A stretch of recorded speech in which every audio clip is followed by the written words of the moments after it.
looking at, holy cabbage.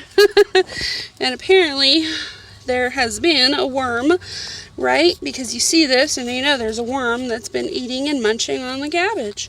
That's just how it goes when you have cabbage or cauliflower or broccoli. What you have to watch out for are the little white moths that are flying all over. And what they like to do is deposit little white eggs all over your brassicas. And this is their little offspring. Now, I hate touching bugs. But, can you see that? He has been munching a while, and the evidence is clear. Look at those holes.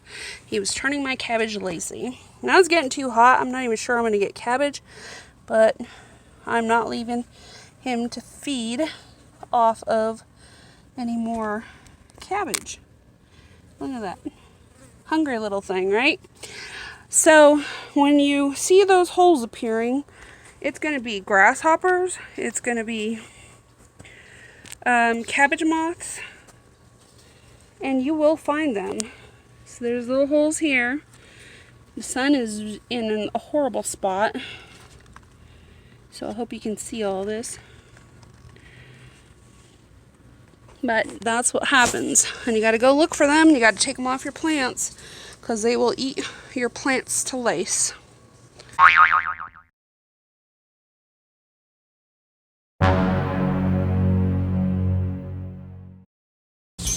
Almost. And they're moving a little bit, so it's hard to focus on them.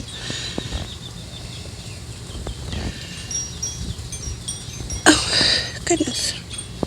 There we go.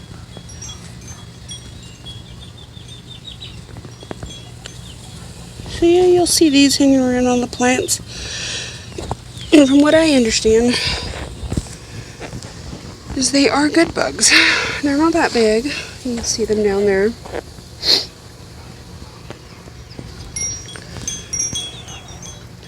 Can't get real clear. They look like ants. There's 2 of them there. So, they're doing what Mother Nature intended. I don't know if I see any others.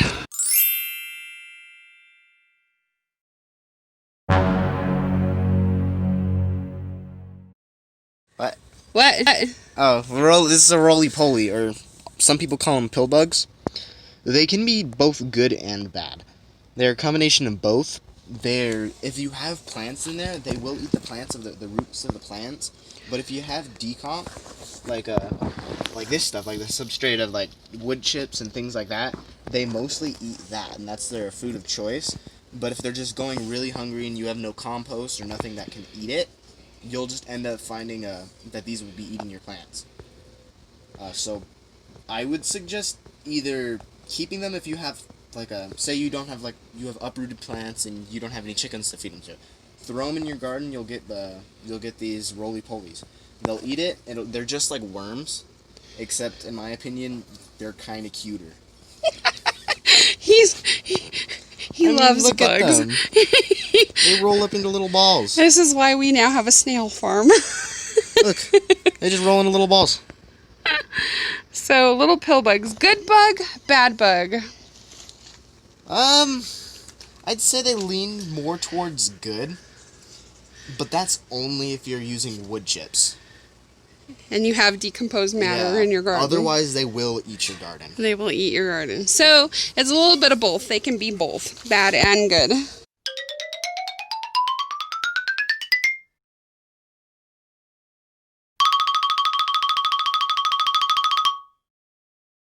Good bug, bad bug segment. I put this here a couple of years ago. You'll notice this wood chunk. You'll notice because of the hose, it's constantly dripping. There's always moisture. And with doing so, it attracts Oh man, that's a big one. Oh, They'll that's a pretty big one. It is pretty. It attracts snails. Snails, on the other hand, are not good bugs. Mm-mm. They're really cool looking. They're neat to observe, but they're not good for the garden. All they do is eat your plants. Yep. They love vegetable matter. They're kind of cool if you have like a miniature tank and you want to put them in there. They're kind of cool to observe. but they're not good plants. If you find these in your garden, go feed them to any kind of animals like chickens or turtles, anything you have. Slugs also. Slugs are the worst. You don't even want slugs, even if you have anything else. And you can see we have quite the little nesting ground.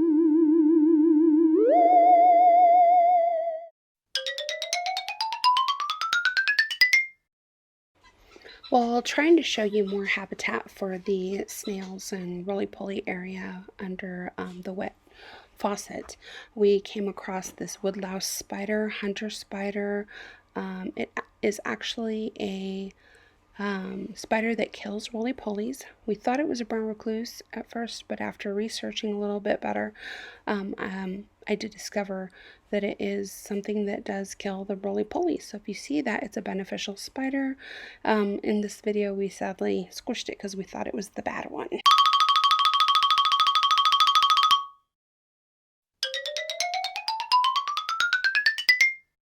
Bye. Look at these little cohorts together. Snail and, let me see if I The can. roly-poly. And roly-poly. They both eat the same thing, so they don't mind living with each other. They both help each other with the cover and side, like, because these guys, what they do is they eat the plants. They will eat the plant, and then they'll go poop it out, and they like to poop on the top of this board. And then the roly-polies, they come and clean out that poop. Yep, because they like decomposing matter, primarily. Yeah. But you don't give them that, they're going to eat everything else. So, also, let's see here. The snails, on another note, love leaves of your plants. So they will go to your lettuce, they will go to your beds like this, and they will eat your plants. I have, in the early morning, I have found snails on my pepper plants, and they have eaten chunks out of the leaves. So I try to grab them off of there, and Say you have a snail problem, and you know the bed they're going for. What you want to plant in that bed is going to be anything acidic. Because if they eat something acidic, if they eat enough of it, they will eventually die. so maybe coffee grounds. So coffee grounds for, like, if you want to do that. If you don't have any tomatoes in that bed, because they can't eat tomatoes because it's acidic. They can't eat oranges, and they can't eat lemons. Yep. Oh, hey, look at this. So you can maybe even grind lemon zest. I see a spider web. Is it a garden spider web? I don't know, I don't see anything in it, but it might be kind of a pretty shot. I'm willing to bet this is a garden spider web, because a garden spider, because of the patterning. I don't know if you can see that in this shade, but there it is there. It's catching stuff. You know, though, if my honey sees that spider web, he's not going to sit on this bench, because then he's going to know there's a spider here. Just saying. Luckily, it's just a garden spider. It's a garden spider. We like garden spiders because they eat the bad bugs. Some of them. Some They're of kinda them. Small. Yeah, some of them. They eat the flies, the baby flies, and they eat like aphids. Yeah. Let's see. Okay, we're going back to the garden tour. On the point of snails. So, snails like calcium. So, people who recommend putting eggshells down for snails, don't do that. They like it. Yeah.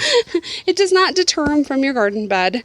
In fact, they will eat it. If they have broken shells, that's their most favorite thing to eat, because that'll help them with their shells. Yeah, they like calcium. They need calcium to thrive. If you have snails, you're collecting snails, you can put eggshells in there for their calcium, and they will thank you for it. So I'm not sure where the whole eggshells in a garden bed to deter snails and slugs came from, but it doesn't work. They like it. They want it. So don't do it. There are spider webs all over this garden. So long as they're taking care of the bad bugs, that's okay. Garden tour. Technically, spiders would. Garden friends, friend or foe, right? There it is. Look at that.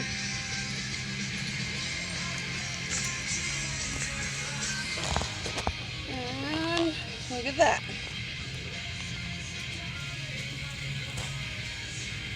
Definitely foe.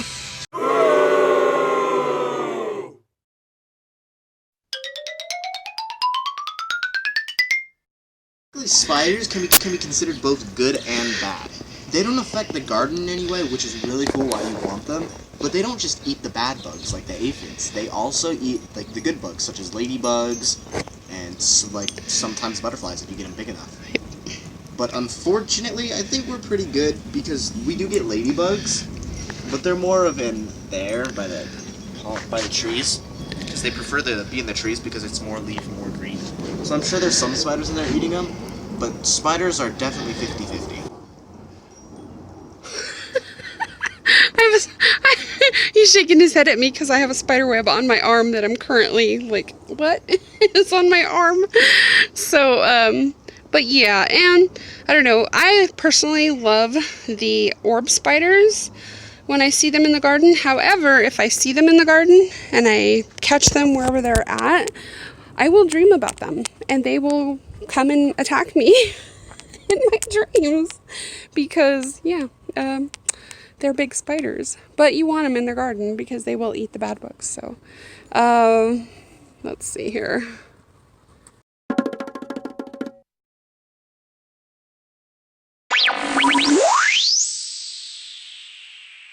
Good bug, bad bug.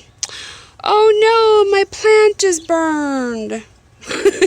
No, your plant is not burned. The sun is not getting to your plant. This is. See this little thing? Now, I'm going to have to do some research on this because I was just showing, let me see if I can zoom in or focus on this. I'm going to have to probably set it down. Oh, and it's under the leaf anyway, so let's move it over here. I'm going to put it on this chair. Now, I'm going to set this down real quick, sorry. Okay, so here we are. Look at this. This is in between the leaf. This is what's causing this damage to your leaf anytime you see this.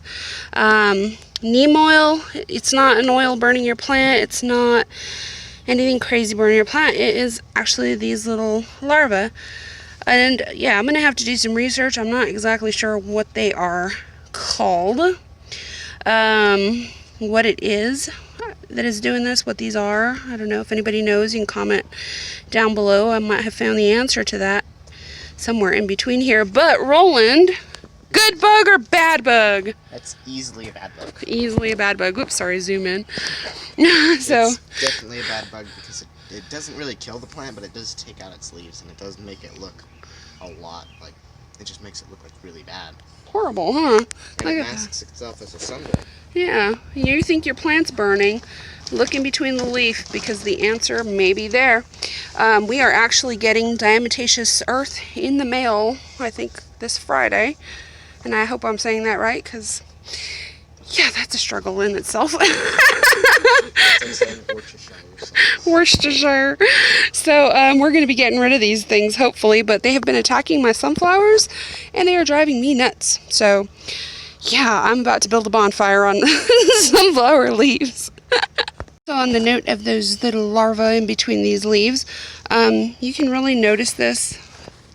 Look at that bumpy texture that they put in there. So that's one way probably that you can identify this. And then, yeah, peel that leaf back. If you see little worms in there, get rid of that leaf. We're going to go feed these to the chickens.